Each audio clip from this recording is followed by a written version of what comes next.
परमेश्वर ने एक और बार हमें इस समय को दिया, प्रभु का हम धन्यवाद करते हैं।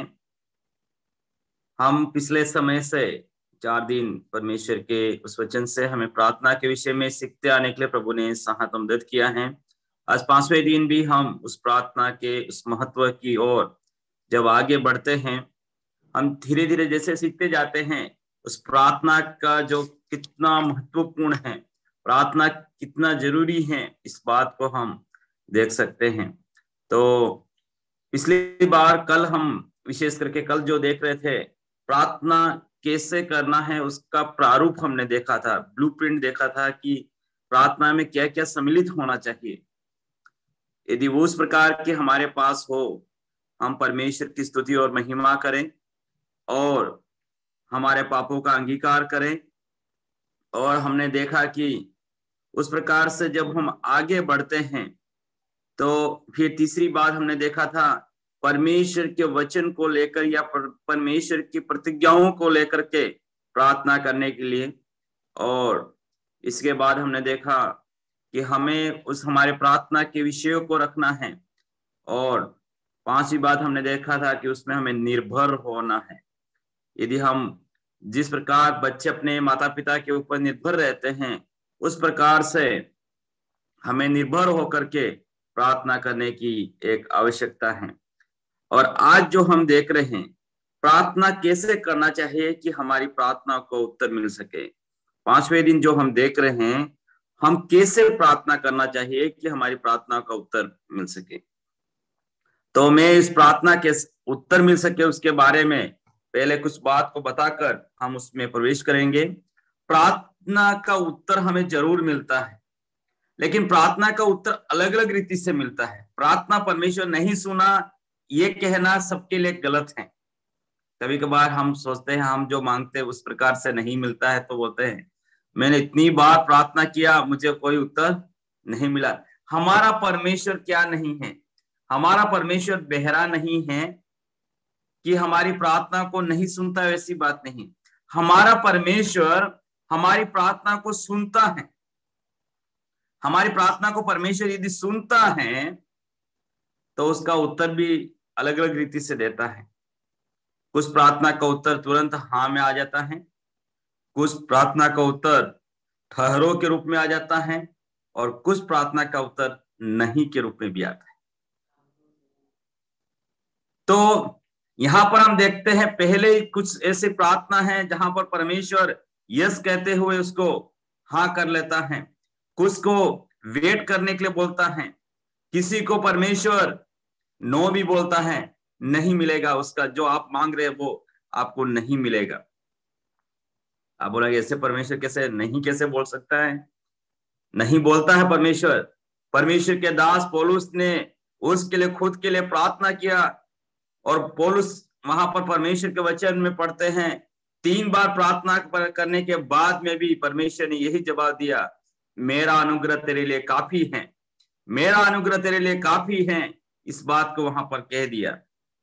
तो आज जो मैं बताने जा रहा हूं, आप बोलेंगे आप जो से बोल रहे हैं वैसे ही हमने प्रार्थना किया ब्रदर, लेकिन हमको उत्तर उसका नहीं मिला। आप कम से कम 3 उत्तरों में से एक उत्तर आपको जरूर मिल जाएगा।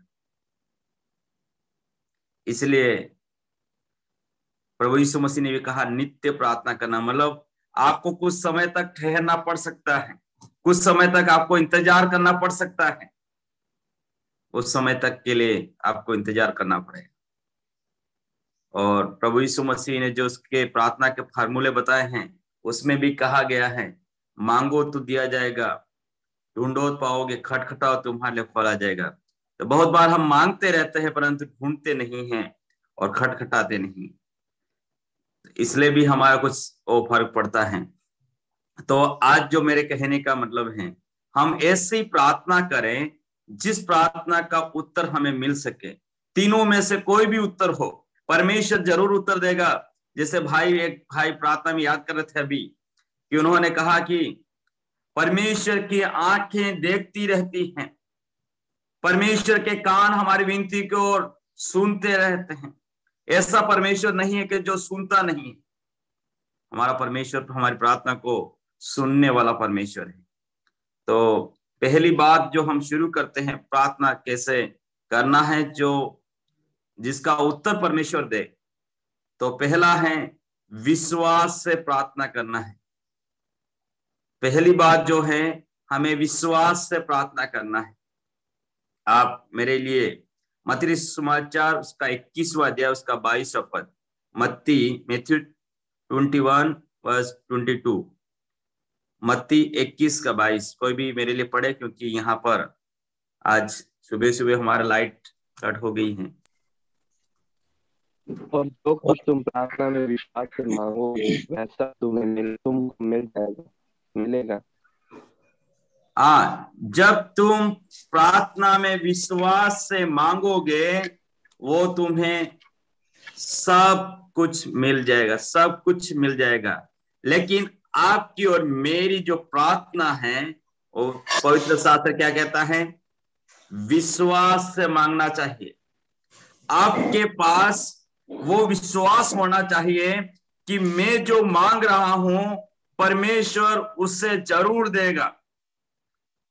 बहुत बार हमारा विश्वास किसी और के ऊपर होता है, कभी भी हमारा विश्वास किसी और के ऊपर होता है, और हम क्या करते हैं? हम मांगते रहते हैं। कभी कभार हमको लगता है तो मैं भी कर सकता हूं, तो फिर आपको प्रार्थना करने से कोई मतलब नहीं। आप जब प्रार्थना के लिए परमेश्वर के सन्मुख में जब आते हो, आपके पास संपूर्ण विश्वास होना चाहिए। जिस प्रकार से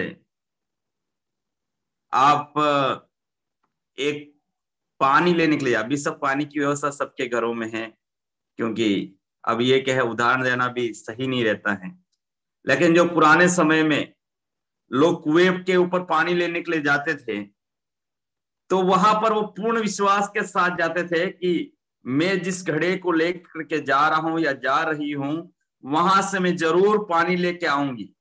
उसको कोई संदेह नहीं होता था कि क्या मैं वहां से खाली घड़ा लेके आऊंगी, वो कभी भी नहीं सोचते थे। उसको पूर्ण विश्वास था कि मैं जिस घड़े को लेकर के जा रहा हूं या जा रही हूं, वहां से मैं जरूर पानी लेकर के वहां से लौटूंगी। तो उसको ये विश्वास था। उसी रीति से आपका और मेरा विश्वास, हम जो प्रार्थना में परमेश्वर से मांगते हैं, आपके पास मेरे पास पूर्ण विश्वास होना चाहिए कि जो चीज मैं मांग रहा हूं या मांग रही हूं, परमेश्वर जरूर देने वाला है। और इतना ही नहीं, हम ये भी विश्वास होना चाहिए कि हमारे परमेश्वर के पास वो शक्ति है कि वो जरूर मेरे लिए इस कार्य को करेगा। तो आपके पास ये विश्वास होने की एक बड़ी आवश्यकता पड़ती है। यदि आपके पास विश्वास नहीं है, तो बाइबल में लिखा गया है वह उस समुद्र के समान है, उस समुद्र की लहरों के समान है, जो चलती हैं और चली जाती हैं। इसलिए मेरे साथ एक और पद को निकालेंगे, याकूब की पत्री उसका पहला अध्याय 5 से 8 तक पढ़िए। याकूब 5वां अध्याय, याकूब पहला अध्याय 5 से 8। याकूब पहला अध्याय। पर यदि तुम में से किसी को बुद्धि की घटी हो तो परमेश्वर से मांगो, जो बिना उलाना दिए सबको उदारता से देता है, और उसको दी जाएगी। पर विश्वास से मांगो और कुछ संदेह न करो, क्योंकि संदेह करने वाला समुद्र की लहर के समान है, जो हवा से बहती और उछलती है। ऐसा मनुष्य यह न समझे कि मुझे प्रभु से कुछ मिलेगा, वह व्यक्ति दुचिता और सारी बातों में चंचल है। यहाँ पर हम देखते हैं, यदि किसी के पास बुद्धि की गठी हो, वो मांगे, और कैसे मांगे? विश्वास से मांगे, और कुछ भी संदेह ना करें, तो क्या होगा? उससे जो चाहिए वो उससे प्रभु से मिलेगा। किसी मनुष्य से मिलने वाली बात प्रभु ने नहीं कही, प्रभु के वचन ने नहीं कही है, उससे प्रभु से जरूर मिलेगा। लेकिन यदि आपके पास में थोड़े से भी क्या आ गया? आपके पास थोड़ा सा भी संदेह आ गया, शक आ गया, क्योंकि बाइबल में लिखा है संदेह करना पाप है। यदि आपके जीवन में संदेह करके आप लेकर के आते हैं तो क्या हो जाता है, आपकी प्रार्थना परमेश्वर तक पहुंचती नहीं। आप कितनी भी कोशिश कर लेंगे कि मुझे प्रभु से कुछ मिलना चाहिए, लेकिन प्रभु से नहीं मिलेगा, क्योंकि आपके अंदर पूर्ण विश्वास नहीं है। प्रभु यीशु मसीह ने कहा, जिसके पास राई के दाने के बराबर यदि विश्वास हो और यदि कहो कि पहाड़ यहां से हट करके समुद्र में जा पड़, तो वो जा पड़ेगा। हमारा विश्वास उस राई के दाने के बराबर होने के लिए जरूरत है। मैं ये नहीं कहता हूं आपका विश्वास एक पहाड़ के समान हो। जब यीशु मसीह ने ही कह दिया कि आपका विश्वास एक राई के दाने के बराबर हो, तो भी आपके लिए काम हो जाएगा। लेकिन आपका विश्वास मजबूत पक्का होना जरूरी है। हम सब जानते हैं बाइबल में एक व्यक्ति जो यीशु मसीह के पास में आया और उसने कहा, मेरा दास मेरे घर में बीमार है। और वहां पर देखते हैं, जब वो वास्तविक कहे तो वो यहूदी नहीं था, लेकिन उसने विश्वास प्रकार से किया। इसलिए प्रभु यीशु मसीह जब उसने कहा कि तू मेरे सत के नीचे आने के योग्य नहीं है, तू मेरे लिए केवल शब्द कह दे, मेरा दास वहां पर ठीक हो जाएगा। और उसी प्रकार से ही हुआ। जब उसने पूर्ण विश्वास के साथ यीशु मसीह से प्रार्थना की और उसी घड़ी वो चंगा हो गया और उसके पास सूचना आ गई कि वो ठीक हो गया है। तब उसने वहां पर क्या करते हैं, विश्वास कर लिया। उसने विश्वास कर लिया कि जिस समय प्रभु यीशु मसीह ने कहा उसी घड़ी क्या हो गया था, चंगा गया। और वहां पर पढ़ते हैं उसके पूरे घराने ने प्रभु यीशु मसीह पर विश्वास किया। वो उसने कह दिया, केवल तेरा वचन ही काफी है, यदि तू कह दे वो जरूर ये हो जाएगा। प्रियो, आपके पास भी, और वहां पर कहा गया प्रभु यीशु मसीह ने, मैंने इस्राएल में भी ऐसा बड़ा विश्वास नहीं देखा है। इस्राएल में भी मैंने ऐसा बड़ा विश्वास को नहीं देखा है। प्रियो, आज आपके पास, मेरे पास परमेश्वर क्या गवाही देना चाहता है? क्या हमारा विश्वास किस प्रकार का विश्वास है? हम बहुत बार कुछ ऐसी समस्या आ जाती हैं और हम समस्या से क्या हो जाते हैं, विश्वास से भटक जाते हैं, विश्वास से भटक जाते हैं। लेकिन बाइबल कहती है हमें विश्वास में दृढ़ होकर उसका सामना करना है। क्यों हमें विश्वास की एक बड़ी एक आवश्यकता है?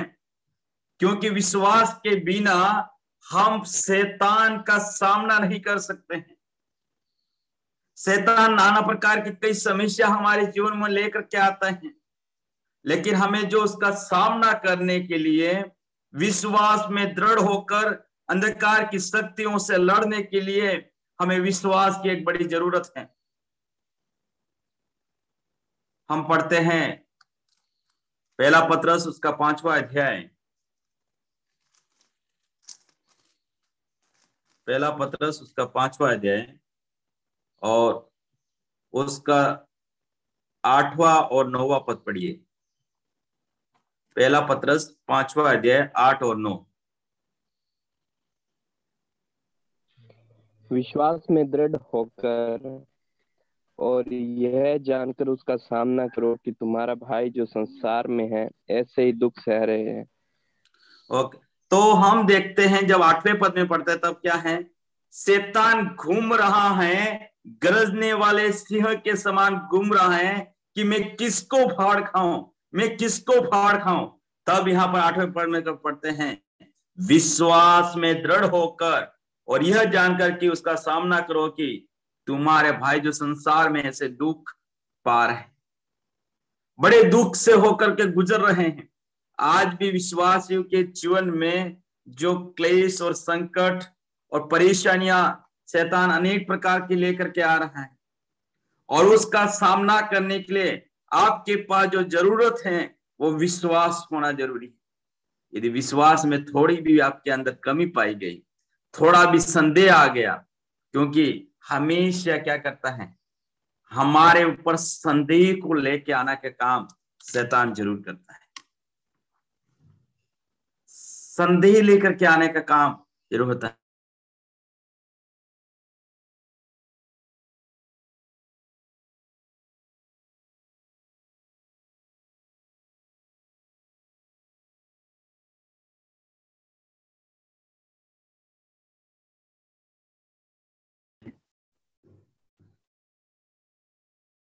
उसके पास जो यूहन्ना बपतिस्मा देने वाला कह रहा था, देखो परमेश्वर का मेमना जो जगत के पाप को उठा ले जाता है, और ऐसी बातों को सुनते हुए यूहन्ना बपतिस्मा देने वाले के शिष्य यीशु मसीह के शिष्य बन गए।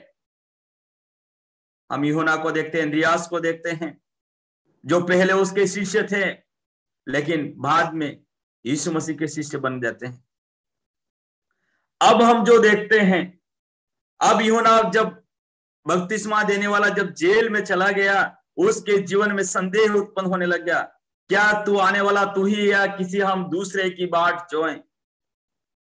जब हमारे ऊपर जो संकट आता है, परेशानियां आती हैं, हम क्या करने लगते हैं, संदेह करने लगते हैं। वास्तविक कि क्यों प्रभु ने हमें बुलाया है, क्या प्रभु के हम विश्वास में चलने से हमको जो सोच करके आए थे वो हमारे जीवन में कुछ भी नहीं हो रहा है। हम प्रार्थना करते हैं, लेकिन जिस प्रकार प्रार्थना करते हैं हमें कुछ भी उस प्रकार का उत्तर नहीं मिल रहा है।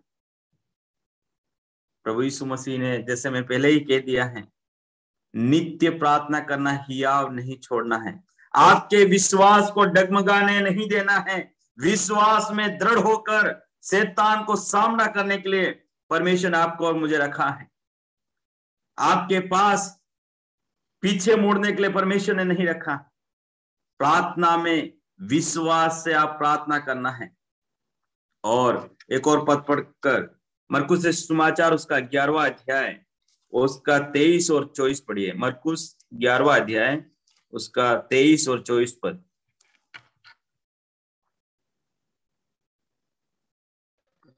Mark chapter 11 verse 23 and 24। मैं तुमसे सच कहता हूँ, जो कोई इस पहाड़ से कहे उखड़ जा और समुद्र में जा पड़, और अपने मन में संदेह न करे, वरन प्रतीति करे कि जो कहता हूँ वह हो जाएगा, तो उसके लिए वही होगा। इसलिए मैं तुमसे कहता हूँ कि जो कुछ तुम प्रार्थना करके मांगो, तो प्रतीति कर लो कि तुम्हें मिल गया और तुम्हारे लिए हो जाएगा। हाँ, यहाँ पर देखते हैं, यदि संदेह नहीं करते हैं, बिना संदेह किए यदि आप और मैं जब प्रार्थना करते हैं और हमारे सामने एक पहाड़ हो और उसको कहते उखड़ करके समुद्र में चला जा, तो वो हो जाएगा। प्रियो, क्या हो जाएगा?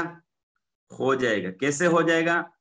ये समुद्र वहां से उखड़ करके जाने वाला नहीं है, लेकिन आपके पास ऐसा पूर्ण विश्वास हो, परमेश्वर उस पहाड़ को आपके सन्मुख से हटा देगा। ऐसी कई समस्या आ जाती है इस दुनिया में। लोग सोचते हैं बस अब हमें इस दुनिया से अलविदा करना है। आपको अलविदा करने की आवश्यकता नहीं है। जो पहाड़ आपके पास आज सामने आ खड़ा हुआ है, आपके पास पूर्ण विश्वास होना चाहिए, परमेश्वर तू इस पहाड़ को हमारे सामने से हटा दे। परमेश्वर जरूर हटाएगा।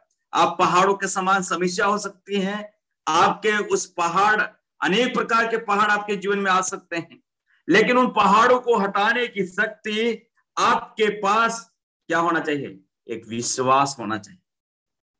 यदि वो विश्वास से आप प्रार्थना करेंगे, परमेश्वर जरूर करेगा। और जैसे यहां पर लिखा, प्रभु यीशु मसीह ने कहता है, मैं तुमसे सच कहता हूं। यदि यीशु मसीह ने सच कहा है तो फिर क्या है? किसी और ने नहीं कहा है, यीशु मसीह ने कहा, मैं तुमसे सच कहता हूं। प्रियो, हमारे प्रभु यीशु मसीह ने आपको और मुझे सच कहा है, लेकिन ये विश्वास कर लेना है कि मैंने प्रार्थना में जो मांगा है वो मुझे मिल गया है, तो जरूर आपके लिए हो जाएगा। लेकिन कभी कभार हम होता है शायद होगा, शायद होगा, तो वो नहीं होगा। इसलिए प्रियो, आप और मैं उस पूर्ण विश्वास के साथ हमें उस प्रार्थना करने की एक आवश्यकता है जो प्रभु ने हमें समझाया है। अब आती है दूसरी बात, हमें परमेश्वर की इच्छा के अनुसार प्रार्थना करना है।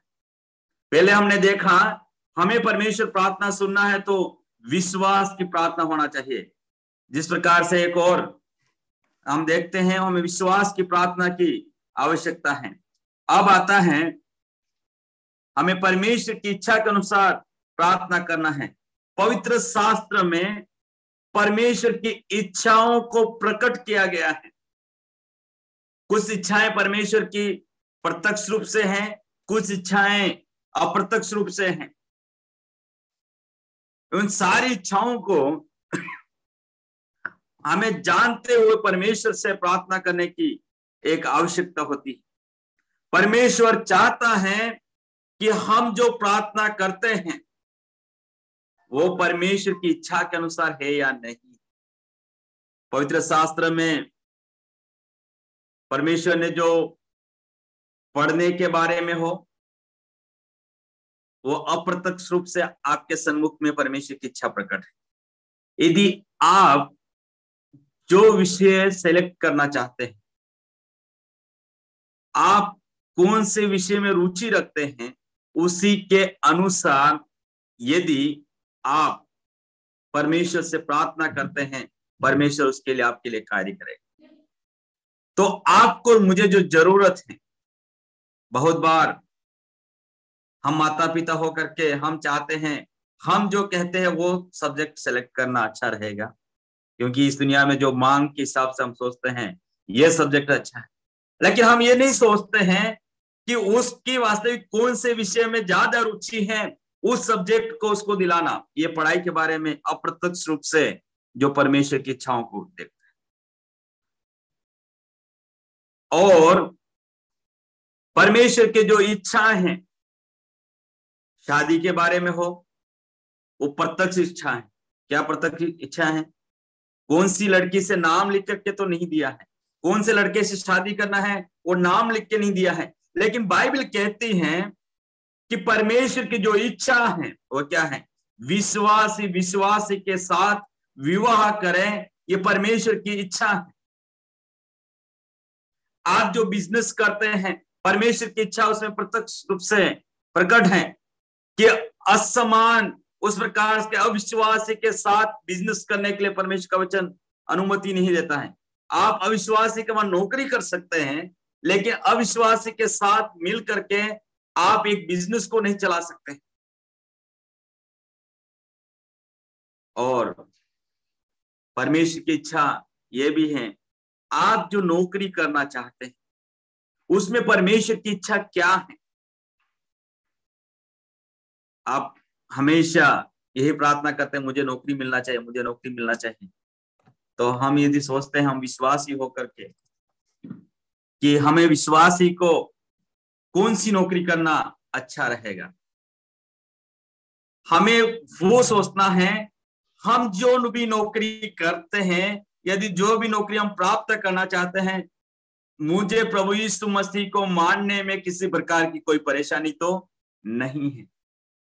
मैं जो नौकरी करना चाहता हूं उसमें परमेश्वर की क्या इच्छा है, परमेश्वर की जो इच्छा परमेश्वर ने आपके और मेरे लिए जो दी है उसके विपरीत में तो नहीं है। मुझे परमेश्वर की आराधना करने से क्या कोई रुकावट आ सकती है, या मुझे परमेश्वर की संगति में जाने से रुकावट आ सकती है, तो वो नौकरी हमारे लिए कोई काम की नहीं। यदि रविवार के दिन, सप्ताह के पहले दिन परमेश्वर की आराधना करने से यदि हमारी रुकावट होती है, वो नौकरी परमेश्वर की इच्छा नहीं है। वो तो आपके मन की अभिलाषा के हिसाब से आपने उसको नौकरी को प्राप्त कर लिया। चाहे आपके पास कम पैसे की नौकरी हो, लेकिन परमेश्वर की इच्छा के अनुसार यदि आपके जीवन को जीने के लिए परमेश्वर सहायता मदद करे, तो हम जो परमेश्वर की इच्छा के अनुसार प्रार्थना करते हैं वो परमेश्वर देता है। बहुत बार हम हाथ को मरोड़ करके चाहते हैं कि परमेश्वर हमारे लिए कार्य करे, वो अच्छी बात नहीं है प्रियो। बहुत बार हम सोचते हैं शादी करने वाले जवान लड़के और लड़कियां वो चाहते हैं हम जिससे चाहते हैं उससे विवाह होना चाहिए और परमेश्वर से प्रार्थना करना भी शुरू कर देते हैं। नहीं, बाइबल कहती है प्रत्यक्ष रूप से परमेश्वर की इच्छा उसमें प्रकट कर दी गई। यदि आप उसकी इच्छा के अनुसार यदि प्रार्थना करोगे, परमेश्वर उत्तर देगा, क्योंकि उसने पहले ही शर्त रख दिया, असमान जुए में नहीं जुटना है। विश्वास या विश्वासी का कोई नाता नहीं है, मसीह के साथ बलियाल का कोई लगाव नहीं है, परमेश्वर के मंदिर और मूर्तियों के साथ उसका कोई संबंध नहीं है। तो प्रियो, फिर क्यों आप ऐसा करते हैं? आप परमेश्वर की इच्छा के विपरीत यदि आप मांगना चाहते हो, परमेश्वर से आप इच्छा ना करें कि मेरी इच्छाएं पूरी हो जाएगी। हमारे प्रभु यीशु मसीह ने जब अपने शिष्य को भी प्रार्थना सिखाया, तब भी कहा था, उसने क्या कहा था? तब भी उसने कहा था, तेरी इच्छा जैसे स्वर्ग में पूरी होती है, वैसे इस पृथ्वी पर भी हो, वैसे इस पृथ्वी पर भी हो। क्योंकि मत्ती 6 के उसमें हम वही पढ़ते हैं, जब प्रभु यीशु मसीह ने सिखाया, तेरी इच्छा जैसे स्वर्ग में पूरी होती है, वैसे इस पृथ्वी पर भी हो। और जब प्रभु यीशु मसीह गतसमनी वाटिका में जब प्रार्थना करे थे, उसने कहा, पिता मेरी इच्छा नहीं, तेरी इच्छा पूरी हो जाए। प्रियो, हम हमेशा हमारी इच्छाओं को पूरा करने के लिए चाहते हैं, लेकिन परमेश्वर जो चाहता है, परमेश्वर की जो योजना है, परमेश्वर की जो इच्छा है, वो क्या इच्छा है? परमेश्वर चाहता है कि हम परमेश्वर की इच्छा से प्रार्थना करें, परमेश्वर की इच्छाओं को खोजबीन करें। पढ़ाई के लिए क्या है, नौकरी के लिए क्या है, शादी के लिए क्या है, और भी हमारे जो इस समाज में चलने उठने बैठने के लिए परमेश्वर की इच्छा क्या है? यदि क्या हम परमेश्वर की इच्छा के विपरीत यदि कुछ करते नहीं होता है, हमारे परिवार के लोग विश्वास में आना चाहिए, क्या परमेश्वर की इच्छा है? परमेश्वर का वचन कहता है, सबके सब लोग मन फिराएं, कोई भी नाश ना हो, सबके सब लोग उद्धार पाएं, सबके सब लोग सत्य को पहचाने। ये परमेश्वर की इच्छा है। प्रियो, यदि परमेश्वर की इच्छा यह है, तो आपको मुझे समझना है, यदि परमेश्वर ने अपनी इच्छाओं को प्रकट किया है, उन इच्छाओं के लिए प्रार्थना करने के लिए कौन तैयार है? परमेश्वर प्रभु यीशु मसीह ने कहा कि उसने उस भीड़ को देख करके कहा और व्याकुलता के साथ में कहा, खेत के स्वामी से विनती करो कि इस फसल को, खेत को काटने के लिए मजदूर को भेज दे। हमारे आस पड़ोस में कितने लोग नाश की ओर जा रहे हैं, कितने लोग नरक की ओर जा रहे हैं, कितने लोग परेशानी में पड़े हुए हैं। कौन जा करके उनको यीशु मसीह का संदेश को सुनाएगा? उसके लिए उन मजदूरों को भेजने के लिए परमेश्वर से प्रार्थना करने की आज भी आवश्यकता है। ये परमेश्वर की इच्छा है। और बाइबल में लिखा है, यदि हम परमेश्वर की इच्छा के अनुसार यदि हम प्रार्थना करते हैं, परमेश्वर हमारी प्रार्थना को सुनने वाला है। हम पहला यूहन्ना उसका 5वां अध्याय, पहला यूहन्ना उसका 5वां अध्याय और उसका 14 और 15वां पद पढ़ते हैं। 1 John chapter 5 verse 14 and 15। और हमें उसके सामने जो हियाव होता है वह यह है कि यदि हम उसकी इच्छा के अनुसार कुछ मांगते हैं तो वह हमारी सुनता है। जब हम जानते हैं कि जो कुछ हम मांगते हैं वह हमारी सुनता है, तो यह भी जानते हैं कि जो कुछ हमने उससे मांगा वह पाया है। हाँ, यहाँ पर देखते हैं जो हमें हियाव होता है वह यह है कि यदि हम उसकी इच्छा के अनुसार कुछ मांगते हैं। कभी कभार क्या है, हमारे अंदर पहले से डाउट रहता है, ये तो परमेश्वर की इच्छा नहीं, यदि हम मांगेंगे तो क्या हमें मिलेगा? नहीं मिलेगा। क्योंकि प्रभु यीशु मसीह ने पहले कहा, कौन ऐसा पिता होगा जो रोटी मांगे उसको पत्थर दे, जो मछली मांगे उसको सांप दे, और अंडा मांगे तो उसको बिच्छू दे? कोई नहीं देता है। कभी कभार हम सब के सब लोग क्या करते हैं, हम सब ये देखते हैं, हम चाहते हैं हमारी ये हो आवश्यकताएं पूरी होना चाहिए, वो आवश्यकताएं पूरी होना चाहिए, मनुष्य कभी संतुष्ट नहीं होता है। हमारी बहुत सारी ऐसी अभिलाषा रहती है, ऐसी आवश्यकताएं रहती हैं जो हम चाहते हैं कि ये भी हो जाए। हम दूसरों को देख देख करके हम चाहते हैं उसके पास है, मेरे पास भी हो जाए, यही हम चाहते रहते हैं। इसलिए याकूब में लिखा गया है, हम जो मांगते हैं हमारी बुरी इच्छाओं से हम मांगते हैं। कभी कभार हम ये सोचते हैं हम जो मांगते हैं वो होना चाहिए। इसलिए यहाँ पर लिखा गया है हमारे पास हियाव हो जाना चाहिए। कब हियाव होता है? जब हम परमेश्वर की इच्छा के अनुसार मांगते हैं। हमें पक्का होना चाहिए। प्रभु यीशु मसीह ने प्रतिदिन की रोटी मांगने के लिए, प्रार्थना करने के लिए कहा गया, यदि आप और मैं मांगते हैं परमेश्वर उसको जरूर देगा। कल हम देखेंगे कि क्या क्या प्रार्थना में मांगना है, लेकिन मैं आज आपके सम्मुख में जो पवित्र आत्मा इस बात को आपको प्रकट करना चाहता है, हमें ऐसी बातों को मांगे जो परमेश्वर के वचन में पहले से परमेश्वर ने प्रत्यक्ष रूप से प्रकट करके दिया है। चाहे अप्रत्यक्ष भी हो, लेकिन जिसमें परमेश्वर की इच्छा हो परमेश्वर जरूर देने वाला है। परमेश्वर हमारी आवश्यकताओं को जानता है। इस बात को हमारे मांगने से पहले परमेश्वर जानता है, पिता जानता है कि तुम्हें कौन सी वस्तु देना है। यदि एक शारीरिक पिता एक छोटे बच्चे को वो चीज नहीं देगा जो उसके लिए उपयोगी नहीं, उसको छोटे बच्चे को खेलने के लिए खिलौने दे सकते हैं, लेकिन ऐसे खिलौने भी नहीं देगा जिसके द्वारा उसको नुकसान हो जाए। आजकल तो सबके सब नुकसान करने वाले खिलौने ही छोटे बच्चों को हो बड़ों को सबको पकड़ा देते हैं। वो क्या है? मोबाइल, जो अपने हर प्रकार से नुकसान करने वाली चीज होती है। लेकिन बच्चे को चुप रखने के हिसाब से हम बच्चे को मोबाइल पकड़ा देते हैं ताकि वो जो करे उसको करता रहे। और इतने बड़े महंगे मोबाइलों को तोड़ भी दे, ज्यादा प्रभाव नहीं करते। मेरे कहने का मतलब है हम ऐसे कुछ चीजों को परमेश्वर अनुपयोगी, जिसका कोई उपयोग नहीं है, वो मांगने से परमेश्वर नहीं देगा। कभी हम दूसरों को देख करके सोचते हैं उसके पास गाड़ी है, मुझे गाड़ी मिलना चाहिए। उसके पास फ्रिज है, मुझे फ्रिज मिलना चाहिए। उसके पास कंप्यूटर है, मुझे कंप्यूटर मिलना चाहिए। उसके पास वो इस प्रकार का घर है, मेरे पास ऐसा घर बनना चाहिए। कभी कभार हम दूसरों को नीचा दिखाने के लिए हम कुछ चाहते हैं कि मुझे वो मिलना चाहिए। परमेश्वर का वचन इस बात में अनुमति नहीं देता है कि हम क्या मांगते हैं।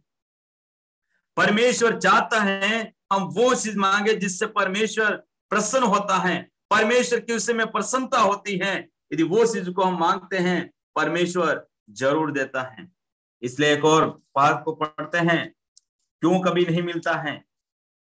याकूब की पत्री उसका याकूब 4 अध्याय उसका 2 और 3 पढ़ते हैं। याकूब 4 का 2 और 3। तुम लालसा रखते हो और तुम्हें मिलता नहीं, इसलिए तुम हत्या करते हो। तुम डाह करते हो और कुछ प्राप्त नहीं कर पाते, तो तुम झगड़ते और लड़ते हो। तुम्हें इसलिए नहीं मिलता कि मांगते नहीं। तुम मांगते हो और पाते नहीं, इसलिए कि बुरी इच्छा से मांगते हो, ताकि अपने भोग विलास में उड़ा दो। ताकि तुम भोग विलास में उड़ा दो, बुरी इच्छाओं से मांगते हो और तुम लड़ते और झगड़ते हो। हम किसी के बहुतों का क्या करते हैं? हम चाहते हैं मैं उससे बढ़ जाऊं, मैं उससे बढ़ जाऊं, मेरे पास भौतिक इतनी आशीष हो जाए, मैं भरपूर हो जाऊं।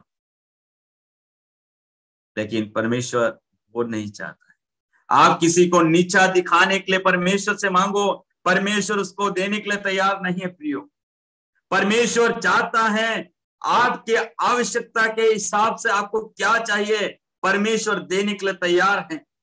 परमेश्वर जरूरतों को जानता है और उस जरूरतों को पूरा करने के लिए परमेश्वर सक्षम है। लेकिन आपके बुरी इच्छाओं से मांगते हैं, भोग विलास में उड़ाने के लिए।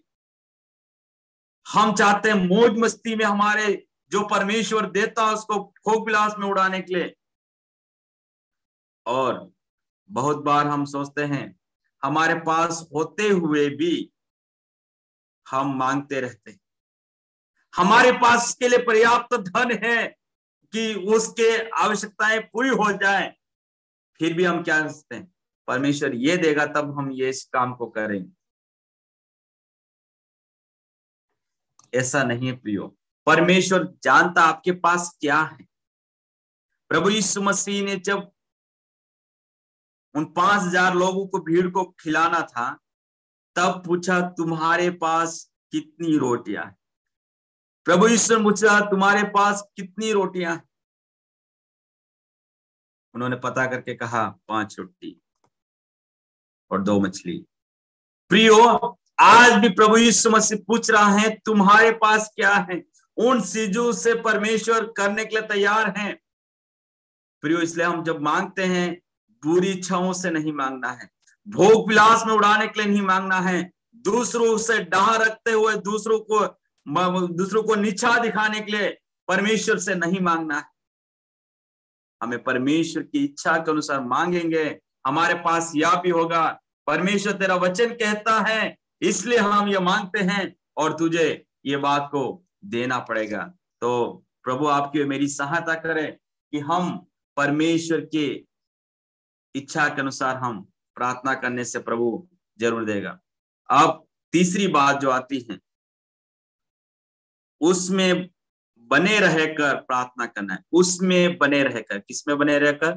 प्रभु यीशु मसीह में बने रहकर हमें प्रार्थना करना। हम यूहन्ना सुसमाचार उसका 15 अध्याय और उसका 5वां पद को पढ़ते हैं। यूहन्ना 15 का जॉन चैप्टर 15 वर्स 5।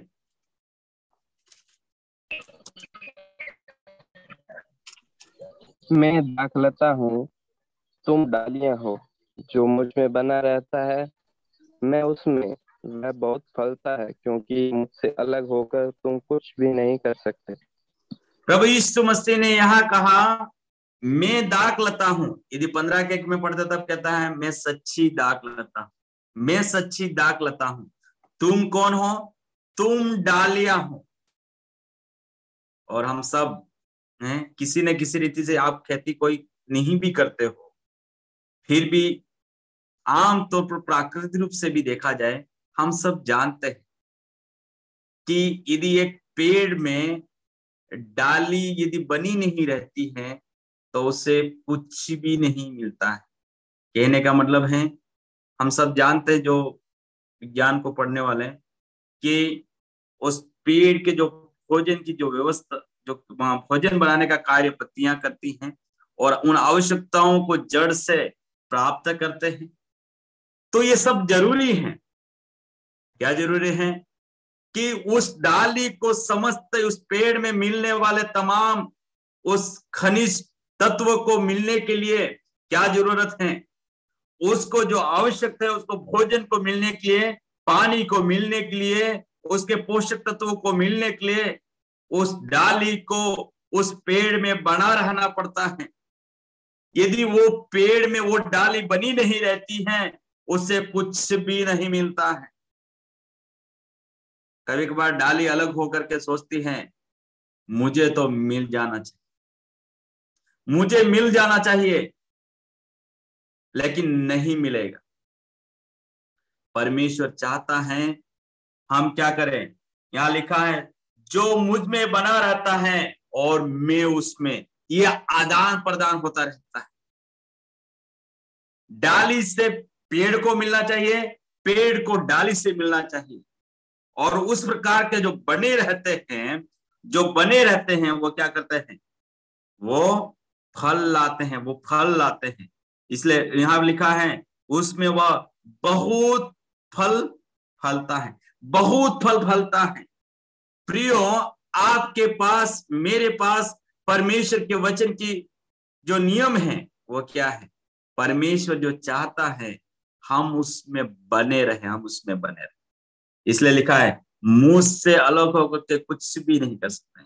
कभी कभार हम सोचते हैं हमारी जान पहचान, हमारी पहुंच बहुत आगे तक हो जाती है, फिर हम क्या सोचते हैं, अब प्रभु को मानने का क्या मतलब है? कोई शादी से पहले आता है उसकी शादी हो जाती है, नौकरी से पहले आता है उसको नौकरी हो जाती है, हैं? और दुनिया में सब कुछ उसको जो भी हो और जो वो चाहता है वो उसे मिल जाता है, फिर वो प्रभु से धीरे से अलग होने की कोशिश करता है। लेकिन ये नहीं जानते हैं कि यदि अलग हो गए तो उसको क्या होना पड़ेगा, उस डाली जो अलग होगी उसको सूख जाना पड़ेगा, और सूख गई तो केवल सूखना ही काफी नहीं है, उसको आग में झोंका जाता है। प्रियो, उसको जलाने के अलावा कोई और काम नहीं है उसका। आपको मुझे समझना है, हमें प्रभु यीशु मसीह में 7वें पद में क्या पढ़ते हैं, इसी यूहन्ना 15 के 7 में पढ़ते हैं, यूहन्ना 15 का 7, यदि तुम मुझ में बने रहो और मेरा वचन तुम में बना रहे तो जो चाहो मांगो और वह तुम्हारे लिए हो जाएगा। यदि तुम मुझ में बने रहो, यदि का मतलब क्या है? अगर परमेश्वर प्रभु यीशु मसीह कभी भी किसी को जबरदस्त नहीं करता है। यदि लिखने का मतलब है आपके पास फ्रीडम है कि आप चाहे तो उसमें बने रह सकते हैं, नहीं चाहो तो नहीं बने रह सकते। यदि बने रहोगे तो आप फल भी लाएंगे, आप बहुत कुछ कर सकते हैं और जो मांगोगे सब आपके लिए हो जाएगा। लेकिन यदि आप उसमें बने ना रहो और मेरा वचन तुम में बना रहे, हमें प्रभु यीशु मसीह में बने रहना है और प्रभु यीशु मसीह का वचन हम में बना रहना है। यदि प्रभु यीशु मसीह का वचन बना रहना है तो क्या करना पड़ेगा? प्रभु यीशु मसीह के वचन को क्या करना पड़ेगा? मानना पड़ेगा। प्रभु यीशु मसीह के वचन को मानना पड़ेगा। प्रभु यीशु मसीह के वचन को पढ़ना पड़ेगा। प्रभु यीशु मसीह के वचन के ऊपर मनन करना पड़ेगा। और इसीलिए हम भजन संहिता में पढ़ते हैं, मैंने तेरे वचन को अपने हृदय में रख छोड़ा कि मैं तेरे विरुद्ध पाप न करूं। हमें पाप करने से रोकता है, हमें परमेश्वर के उन आशीष को प्राप्त करने के लिए मदद करता है, हमारी प्रार्थना परमेश्वर सुनने के लिए तैयार होता है। प्रियो, इसलिए आपको और मुझे आवश्यकता है, मैं शुरुआत के दिन से ही कहा, उस तराजू के दो हिस्सों के समान है। प्रार्थना भी आवश्यक है, प्रार्थना के साथ वचन भी आवश्यक। बिना प्रार्थना से वचन का कोई महत्व नहीं है और बिना वचन से प्रार्थना का कोई महत्व नहीं है। ये एक दूसरे को जुड़े हुए। नहीं तो मैंने कहा मसीह जीवन एक लंगड़ाने वाला जीवन हो जाएगा, एक तरफ चलोगे। इन दुनिया में लोगों को देखते हैं, कुछ लोग वचन वचन करके वचन के पीछे ही रहते हैं। कुछ लोगों को देखते हैं वो प्रार्थना प्रार्थना करके प्रार्थना जीवन को जीते हैं और एक पैर से ही चलते रहते हैं। एक पैर से चलने से काम नहीं चलेगा। आपके पास प्रार्थना और वचन दोनों बहुत जरूरी, ये उसके बिना काम नहीं चलता। इसलिए प्रभु यीशु मसीह ने कहा, मेरा वचन तुम में बना रहे तो जो चाहो मांगो वो तुम्हारे लिए हो जाए। जो चाहो मांगो वो तुम्हारे लिए हो जाएगा। लेकिन शर्त क्या है? उसमें बने रहना और उसका वचन हम में बना रहना। तो जो चाहो मांगो वो तुम्हारे लिए हो जाएगा। प्रियो, इसलिए परमेश्वर हमसे जो चाहता है, हम ऐसे लोग हो जो मांगते हैं ने से पहले परखना है, क्या हम प्रभु यीशु मसीह में बने हुए हैं? प्रभु यीशु मसीह का वचन हम में बना हुआ है? क्या हम परमेश्वर के पास उस वचन के उस संगति के द्वारा परमेश्वर के कितना महत्व हम दे रहे हैं? क्या हम उस जड़ से उस तने से जुड़े हुए हैं? इस बात को आपको और मुझे समझना है। यदि आप उस तने से जुड़े रहोगे तो जो मिलना है वो आपसे मिलेगा। तने से जुड़े रहोगे तो तना जड़ से जुड़ा रहेगा। एक दूसरे के सब जुड़े हुए हैं और उसमें यदि हम जुड़े रहेंगे हमें सब कुछ मिलेगा। इसलिए प्रियो, और यहां पर लिखा है कि 8वें पद में मेरे पिता की महिमा इससे होती है कि तुम बहुत सा फल लाओ, तभी तुम मेरे चेले ठहरोगे, तभी तुम मेरे चेले ठहरोगे। प्रभु यीशु मसीह के चेले ठहरने के लिए हमें ये आवश्यक है, बहुत सा फल लाना है। फल कब ला सकते हैं? जब हम उसमें बने रहेंगे, उसका वचन हम में बना रहेगा, हम प्रार्थनामय जीवन को जीते हुए हम परमेश्वर से मांगते रहेंगे, परमेश्वर जरूर देगा। तो एक और पद को पढ़ते हैं, पहला यूहन्ना 3:22, पहला यूहन्ना 3:22।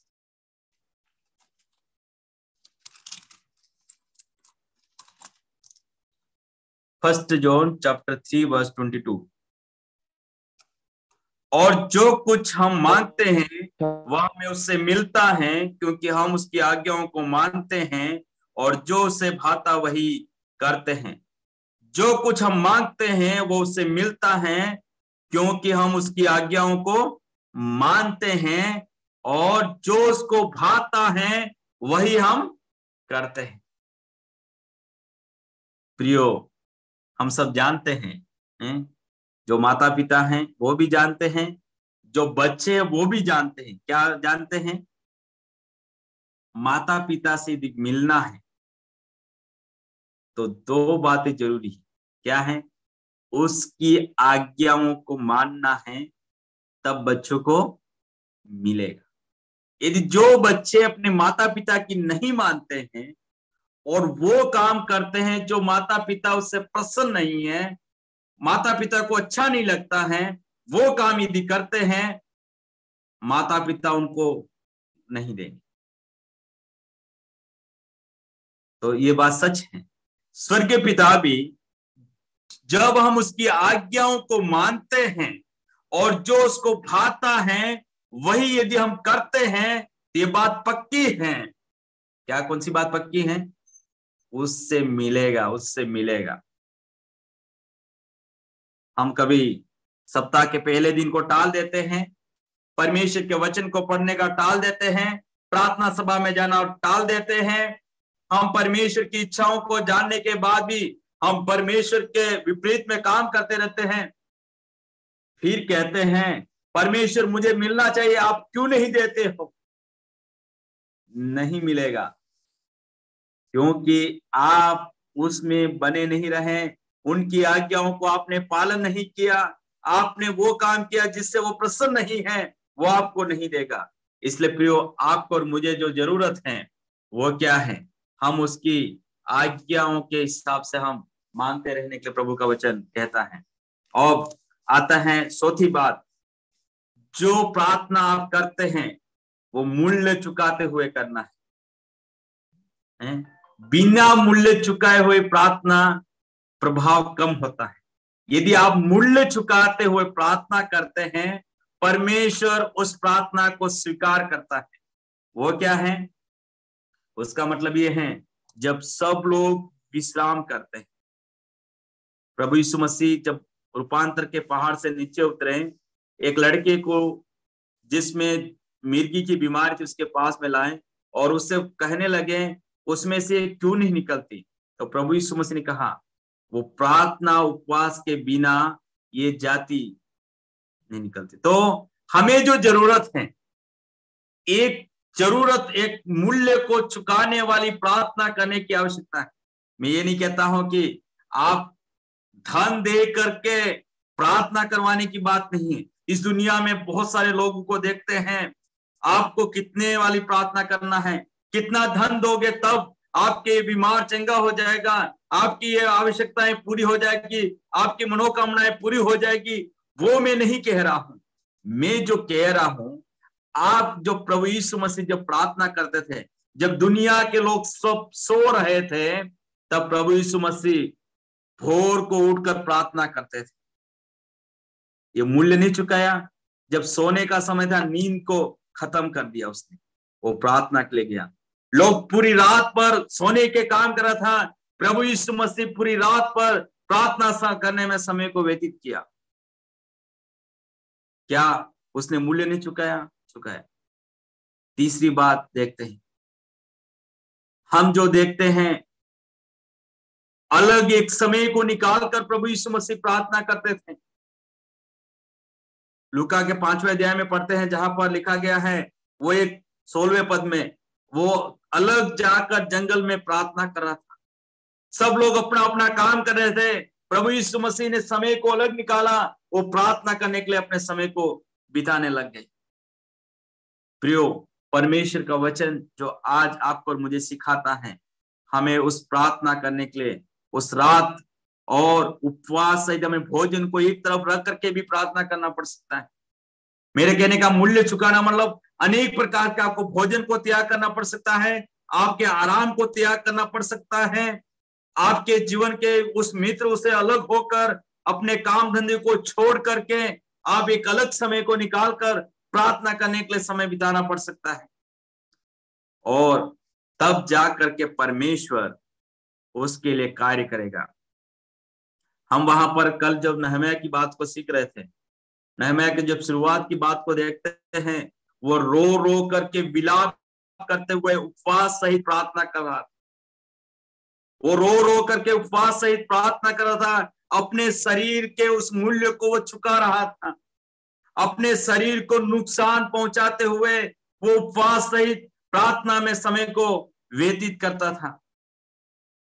प्रियो, चौथी बात वही देखते हैं, मूल्य चुका करके हमें प्रार्थना करना है।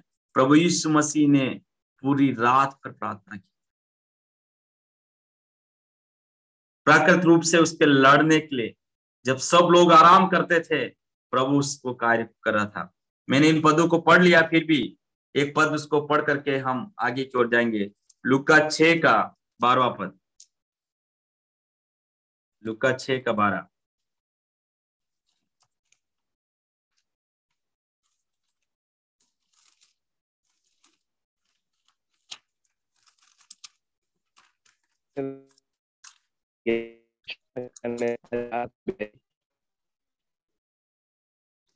यहाँ पर देखते हैं, वो पहाड़ पर प्रार्थना करने गया, प्रार्थना करने में सारी रात बिताई।